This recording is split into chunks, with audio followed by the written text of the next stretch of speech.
अस्सलाम वालेकुम वरहमतुल्लाहि वबरकातुहू। अल्लाह ताला की ज़ात से उम्मीद है कि आप खैरियत से होंगे। अल्हम्दुलिल्लाह रब्बिल आलमीन, मैं भी खैरियत से हूँ। जैसा कि आपके इल्म है कि मैंने अपनी पिछली वीडियो में कुरान मजीद के हवाले से अर्ज़ की थी कि कुरान मजीद को कसरत के साथ तिलावत की जाए। उसमें मैंने ये भी अर्ज़ किया था कि कुरान मजीद जो है अरबी में पढ़ना जो है वो सवाब है, लेकिन उसके तर्जुमे के साथ पढ़ेंगे तो ही हमें सही मानों में हिदायत हासिल होगी।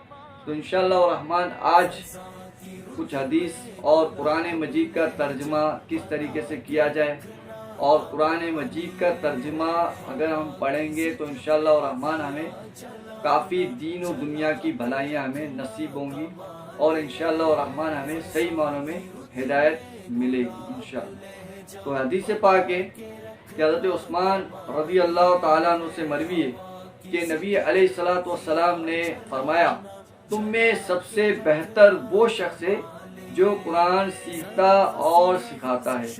ये हदीस अबू दाऊद की है और इसका हवाला नंबर है 1452 14552। ये हदीस का नंबर है।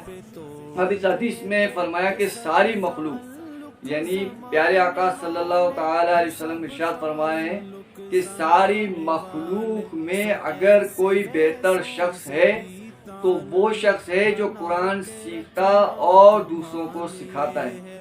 अब आप अंदाज़ा फरमाएं कि कितनी मखलूक हैं, यानी कितने ऐसे लोग हैं जो नेक अमल करते हैं या वो तहज्जुद पढ़ते हैं, रोज़ा रखते हैं, ज़िक्र व अस्कार करते हैं, सारे अमल करते हैं, लेकिन यहाँ प्यारे आका सल्लल्लाहु अलैहि वसल्लम ने वाज़ेह फरमा दिया कि सब मखलूक में जो है बेहतर वो है जो कुरान सीखता और सिखाता है।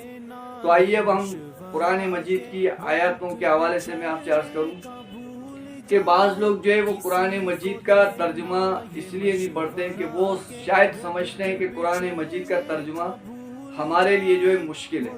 ऐसा नहीं है, बल्कि कुरान मजीद का नुज़ूल जो हुआ है वो बिल्कुल आसान हुआ है और हमें समझना है। उसको समझेंगे कब? जब हम उसका तर्जुमा करेंगे, यानी अरबी भी पढ़ेंगे उसका तर्जुमा करेंगे। अगर कुरान मजीद को आयतें पढ़ना, बाज़ आयतें ऐसी भी होती हैं जो मुश्किल होती हैं, जो मतलब हमें समझ में नहीं आती। जैसे मिसाल के तौर पर विरासत की कुछ आयत हैं वो मुश्किल है, इस तरह कुछ और आयत भी जो है मुश्किल है।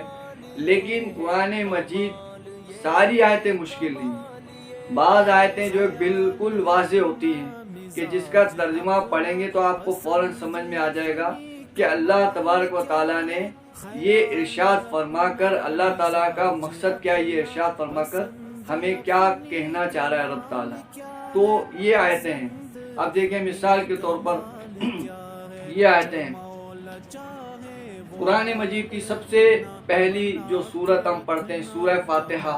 अब देखें कुरान मजीद में पहली आयत है अल्हम्दुलिल्लाह रब्बिल आलमीन।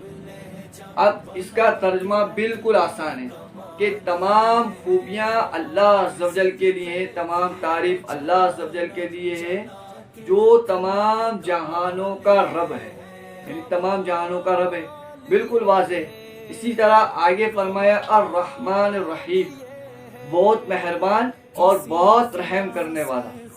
आगे फरमाया मालिक यौमिद्दीन, रोज़े जज़ा का मालिक। अब आप देखें कि मैंने अल्हम्दुलिल्लाह रब्बिल आलमीन सूरह फातिहा की 3 आयतें आपके सामने पढ़ी और उसका तर्जुमा किया, तो आपने देखा कि बिल्कुल ही आसान है।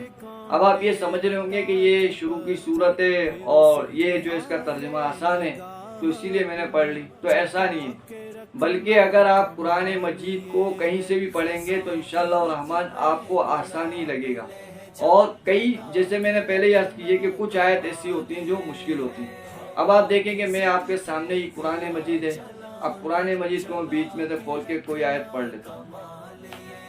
अब देखिए ये कुरान मजीद की आयत है लिल्लाहि मा फिस समावाति व मा फिल अर्द व इन तुब्दू मा फी अनफुसिकुम औ तुख्फूहु युहासिबकुम बिहिल्लाह फयगफिरु लिमन यशा व युअज़्ज़िबु मन यशा वल्लाहु अला कुल्लि शैइन क़दीर।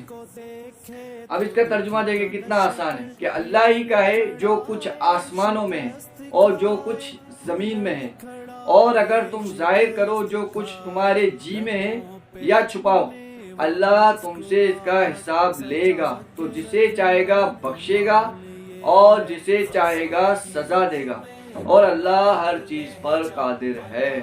ابھی میں نے بیچ سے یہ قرآن مجید کی آیت آپ کے سامنے سورہ بقرہ کی آیت تلاوت کی، اور اس کا آپ نے ترجمہ بھی دیکھا۔ تو اسی طریقے سے آپ کھولتے جائیں گے قرآن مجید، یعنی ترجمہ پڑھتے جائیں گے، تو آپ کو اندازہ ہوگا کہ قرآن مجید کا ترجمہ پڑھنے سے واقعی آپ کو جو علم حاصل ہوگا، اور اس کے علاوہ آپ کو دینی دنیاوی جو ہے ہدایت، جس کو ہم کہتے ہیں کہ حقیقی ہدایت بھی جو ہے وہ ہمیں نصیب ہوگی۔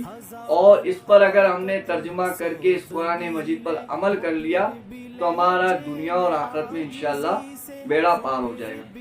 اب دیکھیں کہ یہ تو آیت میں نے آپ سے عرض کر دی، ایک حدیث پاک عرض کی کہ قرآن مجید پڑھنے کے فضائل، پھر قرآن مجید کا ترجمہ پڑھنا کتنا ضروری ہے، اور کتنا ضروری ہے کہ اگر ہم مثال کے طور پر کوئی بندہ اگر عربی میں پڑھتا رہتا ہے، یعنی وہ ایک قرآن مجید پڑھ لیا، 2 پڑھ لیے، 3 پڑھ لیے، جیسا کہ آج کل قرآن مجید رمضانوں میں کچھ لوگ جو ہے ریس لگا رہے ہوتے ہیں کہ مجھے 4 قرآن مجید پڑھنے ہیں، مجھے 5 پڑھنے ہیں، کوئی 6 پڑھتا ہے، کوئی 10۔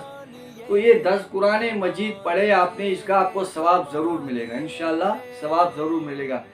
لیکن اسی 10 کی جگہ اگر آپ ایک ہی پارہ ترجمے کے ساتھ پڑھ لیتے اور اس کو سمجھ لیتے تو یہ آپ کے لیے بہتر ہوتا۔ 10 قرآن مجید پڑھنے کا ثواب اس سے انکار نہیں ہے، لیکن جو ہے وہ مقصد جو ہے قرآن مجید جس مقصد کے لیے نازل ہوا ہے، ہماری رہنمائی کے لیے یا ہماری ہدایت کے لیے، تو وہ رہنمائی ہدایت جب ملے گی جب ہم اس کا قرآن مجید کا ترجمہ پڑھیں گے، سمجھیں گے۔ اب دیکھیں اس حدیث پاک سے آپ اندازہ لگائیں کہ سرکار صلی اللہ علیہ وسلم جو زیادہ قرآن مجید اسپیڈ میں پڑھتے ہیں تو ان کے لیے وعید بھی، کہ سرکار صلی اللہ علیہ وسلم نے ارشاد فرمایا، حضرت عبداللہ بن عمر رضی اللہ تعالیٰ عنہما بیان کرتے ہیں کہ رسول اللہ صلی اللہ علیہ وسلم نے فرمایا، جس شخص نے 3 دن سے کم میں قرآن پڑھا اس نے اسے سمجھا ہی نہیں۔ یہ بھی ابو داؤد شریف کی حدیث ہے، 1394 1394 یہ حدیث کا حوالہ ہے، حدیث نمبر ہے۔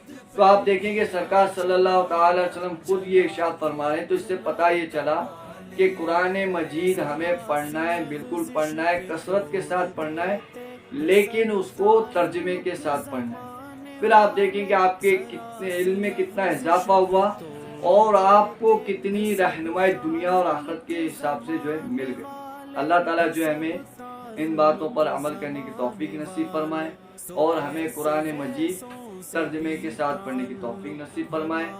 آمین آمین بجائے النبی الامین صلی اللہ علیہ وسلم۔ میری اس ویڈیو کو لائک کریں، اللہ تعالیٰ کی رضا کے لیے شیئر کریں، سبسکرائب کریں، اور بیل آئیکن کو جو ہے کلک کریں تاکہ میری ہر آنے والی ویڈیو آپ تک پہنچ سکے۔